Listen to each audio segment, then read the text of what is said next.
and a significant storm at that. It is tracking to land potentially as a Category 3 storm as well. Let's take you now live to Clearwater, Florida with CNN meteorologist Derek Van Dam. He's been tracking Idalia since it formed. Derek, it's sunny right now, but that's going to change in the matter of a few hours, and then soon that storm surge also is going to be a serious concern.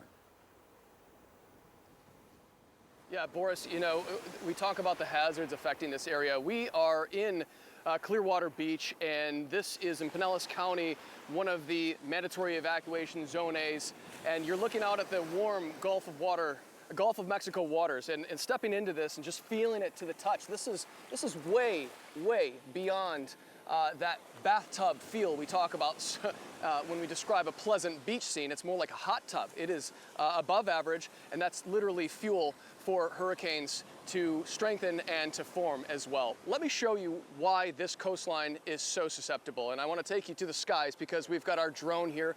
And a talented group of people behind these camera lenses too, by the way. Just so much going on with this coastline, but I want you to see just how flat it actually is. I could actually walk out several hundred feet from where I'm standing and have water only up to my knees.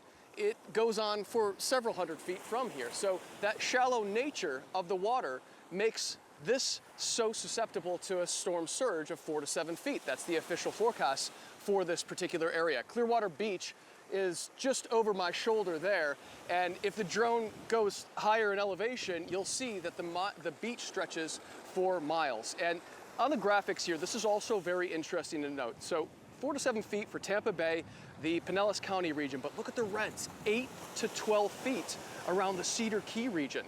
That is where we're concerned about all of that shallow water from the eastern Gulf of Mexico that you see behind me. And that warm water is going to push up and pile up into that almost catcher's mitt type topography feature that we referenced to. So what you're looking at is storm surge potential.